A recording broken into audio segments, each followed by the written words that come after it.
दोस्तों, आज हम आप लोगों को बताएंगे कि डीआरटी में केस फाइल करते समय किन किन चीज़ों को ध्यान में रखना है और उन चीज़ों को अगर हम पहले ही ध्यान में रख लें तो हमारा केस जो भी हम डीआरटी में फाइल करने जा रहे हैं वो बहुत जल्द से जल्द उसका डिस्पोज होना निश्चित हो जाएगा। तो सबसे पहले हम ये देखते हैं कि डीआरटी में किस टाइप के केस, कौन से केस फाइल किए जा सकते हैं, किन केसों को डीआरटी में ले जाया जा सकता है। तो आपको यहाँ पर बताते चलें कि 20 लाख एंड एबव का जो केस है, या तो 20 लाख हो या 20 लाख से above, amount principal plus interest दोनों मिला करके अगर एज ऑन डेट अगर 20 लाख बैलेंस अकाउंट का है या 20 लाख से एबव, तभी आप डीआरटी में जा सकते हैं। अगर 20 लाख से कम बैलेंस है तो आपको डिस्ट्रिक्ट सिविल कोर्ट में सूट फाइल करना पड़ेगा। यानी हमने अभी तक सीख लिया कि डीआरटी में केस फाइल करने के लिए कम से कम 20 लाख और एबव का केस में हम डीआरटी जा सकते हैं।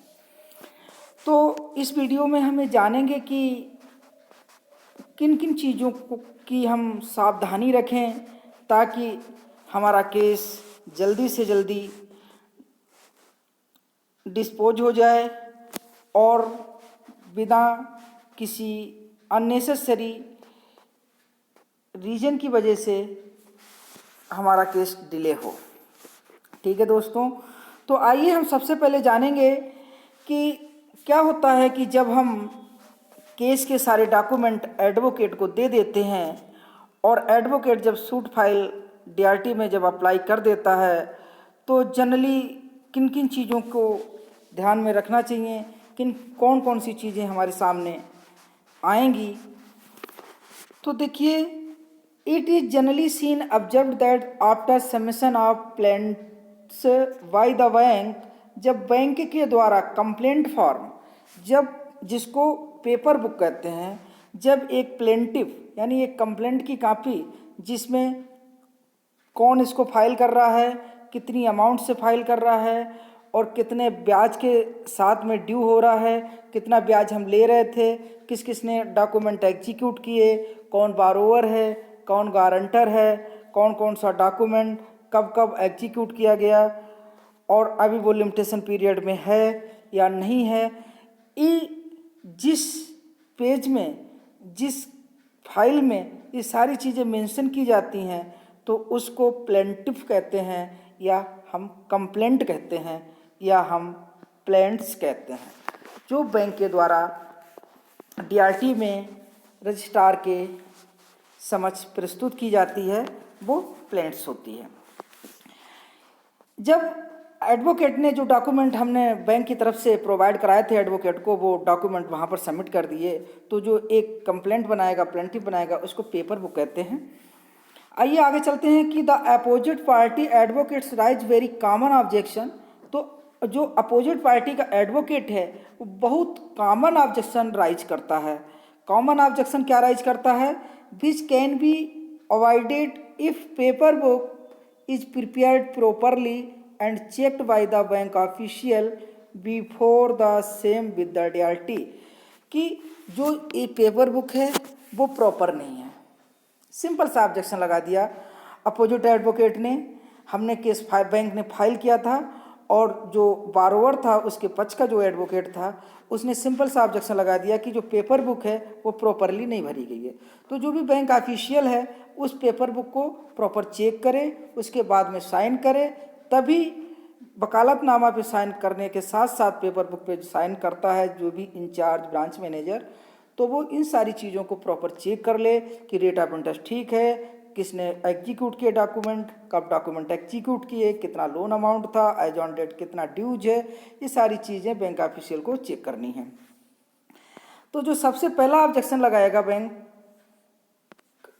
के लिए एडवोकेट को लगाता है कि general power of attorney authority to file case opposite party generally raise a point that officer of the bank who has signed the paper book is not authorise to do so. Opposite जो borrower का advocate होता है वो generally objection लगाता है कि जिस paper book पे, जिस कंप्लेंट पे, जिस प्लेंटिफ पे जो साइन प्लेंट पे साइन किए गए हैं, बैंक ऑफिशियल ने साइन किए हैं, वो बैंक ऑफिशियल इसको अथराइज ही नहीं है सूट फाइल करने के लिए। ऐसा इससे होता कुछ नहीं है, लेकिन इससे कहीं ना कहीं केस डिले होता है। ठीक है, इसके लिए क्या करना चाहिए, ऐसी सिचुएशन क्रिएट ना हो कि जो बारोवर है उसका एडवोकेट ये ऑब्जेक्शन लगा पाए। इसको हमें क्या करना चाहिए, avoid such objection, a copy of power of attorney of the concerned officer must be attach with the paper book. कि जो प्लेंटिफ की कॉपी है उसके साथ में ऐसा ऑब्जेक्शन वो एडवोकेट ना लगा पाए, बारोवर का एडवोकेट ना लगा पाए, तो आपके लिए पेपर बुक के साथ में अपनी पावर ऑफ अटर्नी या जो भी अथराइजेशन लेटर है उसको अटैच करना जरूरी है। ठीक है, पहला ऑब्जेक्शन क्या लगाया था कि ये जिस बैंक ऑफिशियल ने साइन किए हैं पेपर बुक पे, पेपर बुक समझ के, वो कंप्लेंट जो 6-7 पेज 8 पेज की जो भी बनाई जाती है वो कंप्लेंट होती है, प्लेंटिफ होती है, उसी को हम पेपर बुक कहते हैं कोर्ट की लैंग्वेज में। तो पेपर बुक अब हमारा एक बहुत कॉमन सा इशू था, इसको उसने ऑब्जेक्ट किया था, लेकिन जब हम जिस समय हम एडवोकेट को डॉक्यूमेंट्स हैंड ओवर कर रहे हैं उसी समय अगर हमने पावर ऑफ अटर्नी या अथराइजेशन लेटर जोनल मैनेजर का अगर हम लगा देते हैं तो ये इशू क्रिएट नहीं होगा। नेक्स्ट चलते हैं। दूसरा, जो अपोजिट एडवोकेट है, it is very common objection that the limitation in the account has expired. अगर उसकी लिमिटेशन एक्सपायर हो चुकी है तो आप सूट फाइल डीआरटी में नहीं जा सकते हैं। तो अक्सर ये ऑब्जेक्शन अपोजिट पार्टी बारोवर के एडवोकेट की तरफ से लगाया जाता है कि सर इसकी तो लिमिट ही एक्सपायर हो चुकी है। ठीक है, तो इसके बारे में हम ज़्यादा नहीं पढ़ेंगे, थोड़ा थोड़ा देखते जाएंगे क्योंकि वीडियो ज़्यादा लंबा हो जाएगा। As such copy the last confirmation letter of renewed accounts must be attached with the plaintiff to prove that the claim is buried within the limitation period as per Limitation Act 1963।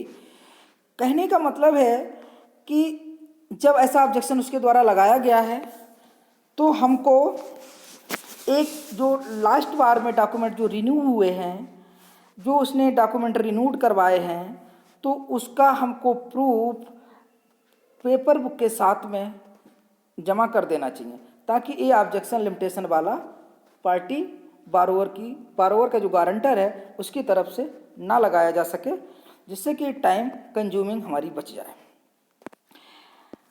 अब इसमें further क्या है कि the limitation period of some important instrument loaning documents as per limitation act for filing application with the DRT given as under. अब हम इसमें जानेंगे कि कुछ जो डीआरटी में फाइल करने के लिए जो लिमिटेशन एक्ट की कुछ लिमिटेशंस हैं तो वो क्या हैं, थोड़ा संक्षेप में जानने की कोशिश करेंगे।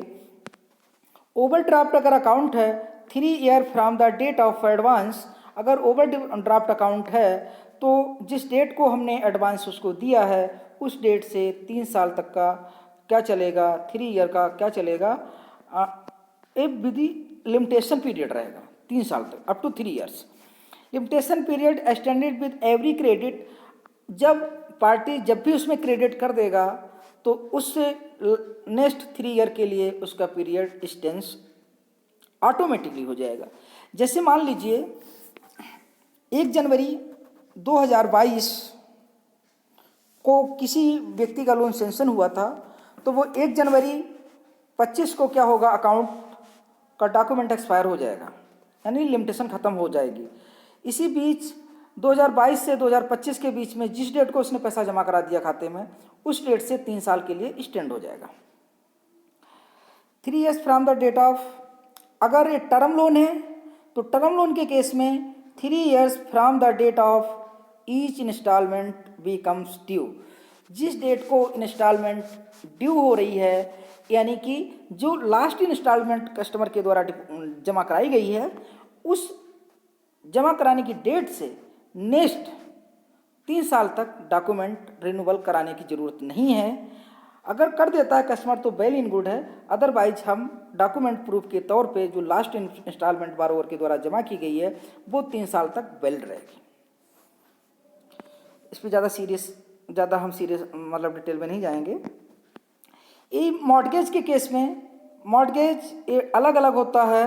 Mortgage 12 years from the date of money is due, जब मनी ड्यूज हो जाती है उसके 12 ईयर्स तक है। Cash credit against the security of hypothecation of stock etcetera.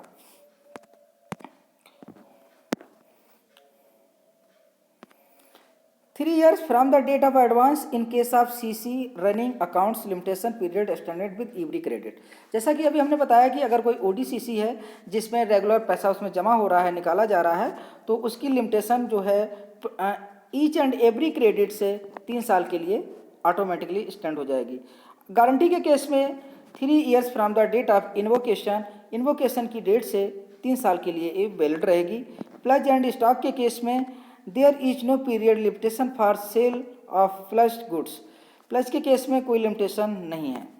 The stock goods plus can be sold after giving reasonable notice. अगर कोई goods है, अगर हमको उसने बैंक ने अगर उसको लिया है, प्लस किया है, तो वो एक रीजनेबल जो भी 15 दिन 1 महीने का जो भी नोटिस दे करके एक रीजनेबल टाइम का, ऐसा नहीं है कि आज नोटिस दे दिया कि हम तुम्हारा जो भी गुड्स आपने हाइपोथिकेट हमारे पास कराया हम परसों बेच देंगे, 2 दिन के बाद में बेच देंगे, ऐसा नहीं। एक रीजनेबल टाइम दीजिएगा ताकि कम से कम उसको 15 दिन का तो टाइम मिले, है ना। इसका रीजनेबल नोटिस का यहाँ पर मतलब यही है। और सी करेक्ट ऑफ बैलेंस। अब अभी तक हमने लिमिटेशन भी देख ली। अगर लिमिटेशन का अक्सर जो बारोवर का एडवोकेट है उसके द्वारा ये ऑब्जेक्शन लगाया जाता है, तो उस ऑब्जेक्शन को रिमूव इस तरह से कर सकते हैं कि हमको देख लेना है कि लास्ट टाइम उसने डॉक्यूमेंट कब रिन्यू किए थे, उसमें कब लेन देन किया जा रहा है, कब किया गया है, किस डेट को उसने लास्ट पैसा डिपॉजिट कराया, लास्ट पैसा उसके खाते में जमा हुआ, उस डेट से 3 साल का हम टाइम लेकर के चलेंगे। और तीसरा जो एक ऑब्जेक्शन लगाया जाता है वो ऑब्जेक्शन लगाया जाता है correctness of balance claimed amount. जब हम पेपर बुक में जो हम क्लेम अमाउंट रखते हैं तो प्लीज़ इंश्योर, क्योंकि ये बहुत ब्रांचों में इस चीज़ की दिक्कत आती है कि अभी शॉर्टली किसी का एक मेरे पास मैसेज आया था कि उन्होंने क्या किया था कि उसके खाते में 21,05,000 रुपये उसके लेजर बैलेंस में था और 5,000 रुपये उसमें खड़ा हुआ था, लियन में लगा हुआ था। तो उन्होंने क्या किया कि लेजर बैलेंस में 5,000 रुपये मैन्युअली ऐड करके और वो पेपर बुक में क्लेम कर दिया। चूँकि कस्टमर बहुत होशियार था, उसने क्या किया, उसी टाइम पे वो अकाउंट स्टेटमेंट लेके चला गया। अब चूँकि जब अकाउंट स्टेटमेंट लेके चला गया तो उसमें जो लियन अमाउंट था उसके अकाउंट स्टेटमेंट शो नहीं हुआ, तो इस बेस पर भी आपका जो केस है कमज़ोर हो जाएगा और हो सकता है प्रिसाइडिंग ऑफिसर उसको रिजेक्ट भी कर दे। तो ध्यान रहे कि आप क्लेम में वही अमाउंट लिखें जो डॉक्यूमेंट में आप उसको वेरीफाई कर पाएँ, डॉक्यूमेंट में आप प्रूफ कर पाएँ। A general objection that the amount claimed in paper book is wrong. Generally जो बारोवर का एडवोकेट होता है वो कहता है कि जो पेपर बुक में अमाउंट है वो रॉन्ग है, गलत है, तो इसको ध्यान रखिएगा। The objection of the defendant proves that the genuine sometimes the embraces the position of the bank. जब बारोवर के एडवोकेट है वो ये कहता है कि इस जो पेपर बुक में, जो प्लेंटिव में, जो कंप्लेंट में जो आपने अमाउंट लिखा हुआ है, क्लेम अमाउंट लिखा हुआ है, ये गलत है, तो जरा सोचो बीइंग अ बैंक आपकी उसमें क्या स्थिति होगी, आप डीआरटी को क्या जवाब देंगे। क्योंकि जो बारोवर है उसका एडवोकेट कह रहा है कि आपने जो प्लेंटिव लगाई है, जो आपने कंप्लेंट फॉर्म दिया है, जो आपने क्लेम कर रहे हैं वो तो है ही नहीं, हमारे पास तो अकाउंट स्टेटमेंट है। आप कह रहे हैं कि नहीं वो 5,000 रुपये लियन में लगा था, 10,000 उधर लगा था, ऐसा नहीं चलता है, हवाई में बात नहीं चलती है, आपको डॉक्यूमेंट्री प्रूफ आपके पास होना मैंडेटरी है। तो उस समय बड़ी घबराहट की पोजीशन हो जाती है बैंक के लिए। इसके लिए सलाह दी जाती है कि the concerned bank official must doubly check the correctness of the amount claimed, especially the interest charge debited in the account, strictly as per the loaning document agreement guideline। और इसके लिए उसको चाहिए कि वो प्रॉपर उसको चेक कर ले, जो भी बैलेंस उसमें क्लेम किया जा रहा है, जो भी अमाउंट क्लेम किया जा रहा है उसको प्रॉपर चेक कर ले।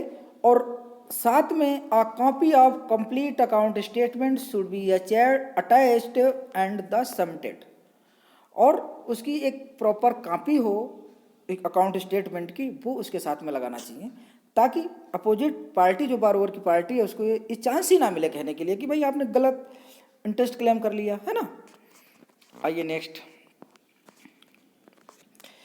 It may be noted that as per the decision of the Honorable Supreme Court, Central Bank of India and Ravinder, compounding interest of penal is not allowed permissible. Compounding of penal interest is not allowed permissible. एक supreme court का case था, होनेबल supreme court का, bank of India बनाम रविंदर करके। तो इसमें उन्होंने क्या किया था कि कंपाउंडिंग ऑफ पेनल इंटरेस्ट, कि पेनल इंटरेस्ट को भी उन्होंने कंपाउंड करके मेंशन कर दिया था। डिटेल में हम ये जो इसका डिसीजन था वो डिसीजन की कॉपी आप लोगों को हम शेयर कर देंगे, जिससे आपका एक क्लियर पॉइंट हो जाएगा। This point should be take care at the initial stage itself and no chance should be given to the opposite party to raise such point which unnecessary delay the decision of the DRT। कहने का मतलब है ऐसा हम कोई भी तथ्य उसमें ना छोड़ें जो कि अपोजिट पार्टी जो बारोवर का एडवोकेट है, जो केस को डिफेंड कर रहा है, तो वो ऐसा ना करे कि इस टाइप के जो छोटे छोटे से जो क्यूरी हैं उनको वो राइज कर पाए। नेक्स्ट, साथ में आपको क्या करना चाहिए कि जब आप सूट फाइल डीआरटी में कर रहे हैं तो detail of property of assets of attached, कि जो भी उसकी मूवेबल एसेट्स है, जो हम 187 फॉर्म भरते हैं, जो एसेट्स लायबिलिटी कस्टमर की लेते हैं, उसको भी उसके साथ में अटैच करनी चाहिए। अगर संभव हो तो जो हमने मॉर्टगेज की हैं वो तो ठीक है, उसके अलावा भी अगर आपको कोई ऐसा जेन्युइन डॉक्यूमेंट प्रूफ मिलता है, डॉक्यूमेंट ऐसा मिलता है जिसमें प्रूफ होता है कि उसकी और भी एसेट्स है, तो उस एसेट्स को भी आप अटैच कर सकते हैं। A separate schedule of the properties of borrower and guarantors to be attached should be submitted with the paper book। Paper book के साथ में उसकी असेट्स जो भी हैं, मूवेबल इमोबल प्रॉपर्टी हैं, उनको भी अटैच करना चाहिए। क्यों? क्योंकि जब डिसीजन वो दे देगा, फिर जब रिकवरी ऑफिसर के पास जाएगा तो अननेसेसरी क्या होगा, टाइम कंज्यूम होगा, और हमको टाइम ही कंज्यूम नहीं करना है। सुनने में आता है कि डीआरटी वो 6 महीने में 1 साल 2 साल तक केस को अटका के रखे रहता है। ऐसा नहीं है साथियों, वो हमारी गलती होती है, कहीं ना कहीं वो बैंकर की गलती रहती है, क्योंकि बैंकर उसको फॉलोअप नहीं करता है और प्रॉपर जो अभी हमने इशू बताए छोटे छोटे इशूओं को ध्यान में नहीं रखता है, और ऐसे ही कहता है कि हमारी सिरदर्दी खत्म हो, ऐसे उल्टे पुल्टे डॉक्यूमेंट फिल करके या जो भी उल्टा पुल्टा पेपर बुक पर जैसा ही एडवोकेट ने बनाया वैसा फिर साइन करके हैंड ओवर कर दिया। ऐसा नहीं है, इसीलिए डिले होता है। नहीं, आज भी 6 महीने के अंदर डीआरटी डिसीजन दे देता है, बशर्ते कि सारा कुछ प्रॉपर हो। तो इसमें एक कोशिश करना चाहिए कि जो मूवेबल और जो मूवेबल असेट्स हैं या इमोबल प्रॉपर्टीज हैं उनको भी एक सेपरेट अनेक्चर में ऐड कर देना चाहिए। It must be insure that the complete details of properties to be attach furnished with the paper book with the address movie the location. और इसमें एक कोशिश करना चाहिए कि इसकी जो लोकेशन वगैरह भी आप प्रॉपर उसकी पेपर बुक के साथ में कि ये प्रॉपर्टी क्या प्रॉपर्टी है और किस जगह पे है, इस चीज़ का प्रॉपर आपको एड्रेसिंग वगैरह देना चाहिए ताकि आगे दिक्कत ना आए।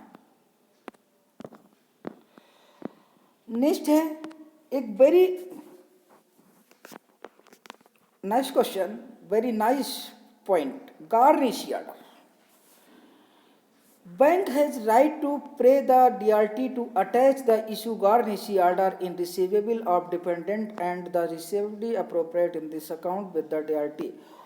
और बैंकर के पास ये ऑप्शन होता है कि वो DRT से कहे कि आप बारोवर के अगेंस्ट में और हमारे फेवर में आप गारनेशी आर्डर इशू कीजिए तो डीआरटी गारनेशी आर्डर भी इशू कर देगा। जैसे अगर आपने बुक डेट्स के अगेंस्ट में लिया है तो बुक डेट्स के अगेंस्ट में आपने लोन दिया है तो जो जिन लोगों ने उस फर्म से उस बारोवर से जो भी सामान खरीदा है उसका जो उसने ऑन क्रेडिट पे खरीदा है, उधार खरीदा है, बारोवर से किसी अन्य व्यक्तियों ने उधार सामान खरीदा है जिसका पैसा अभी तक बारोवर को नहीं दिया गया है, तो बैंकर है वो डीआरटी के पास जा सकता है और कह सकता है कि जो बारोवर से जिन लोगों ने सामान खरीदा है उसका पैसा बारोवर को ना दे करके सीधा बैंक में जमा कराए। ये भी वो प्रे कर सकता है बिफोर डीआरटी प्रे कर सकता है। ठीक है। Suggest that the paperwork must give complete details of the dates of borrower's request to the DRT attached and direct payment to the bank। तो इस केस में क्या होना चाहिए कि बैंकर जो भी उसके डेट्स ऑफ द बारोवर हैं उनको पेपर बुक के साथ में ही सबमिट कर देना चाहिए उसके साथ। और सबसे इम्पोर्टेंट पॉइंट है जो आपको ध्यान में रखना है वो लोनिंग डॉक्यूमेंट। कि लोनिंग डॉक्यूमेंट ऐसा नहीं है कि ब्लैंक हो, उसमें कोई डेट नहीं पड़ी है, गारंटर के गारंटी बॉन्ड पे साइन नहीं है या बोरोवर के लोन एग्रीमेंट पे साइन नहीं है, तो ऐसा नहीं होना चाहिए, वो प्रॉपर होना चाहिए। आइए देख लेते हैं। Copies of all loaning documents along with the copies of title deed should be attached with paper book. कि जितने भी डॉक्यूमेंट हैं जिससे प्रूफ होता है कि उसने लोन लिया है तो उन सभी डॉक्यूमेंट की एक copy duly verified by the branch manager or the second man should be attested and attached with the paper book. The clear list of documents should be annexed with the paper book। और उसकी एक list भी attach होनी चाहिए जिसमें ये हो कि इस पेज पर ये डॉक्यूमेंट है, इस पेज पर ये डॉक्यूमेंट है। साथ में ये आगे हम बता दें एक बहुत ही इम्पोर्टेंट पॉइंट आपका सरफेसी एक्ट का है। तो complete facts to the action taken by the secured creditors under the SARFAESI Act, its present stage should be mentioned in the plaintiff to avoid any confusion।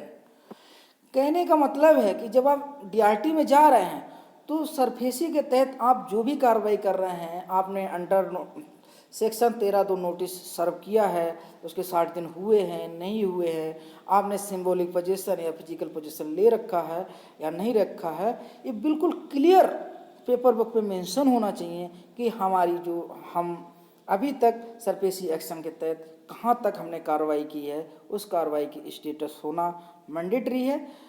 तो दोस्तों इसमें हमने सीखा कि किन किन चीज़ों को हमें ध्यान में रखते हुए पेपर बुक को एडवोकेट के माध्यम से तैयार करवानी चाहिए, और जब साइन हम कर रहे होते हैं पेपर बुक पे तो उस समय इन चीज़ों को हमें क्लियर ध्यान रखें। थैंक यू दोस्तों।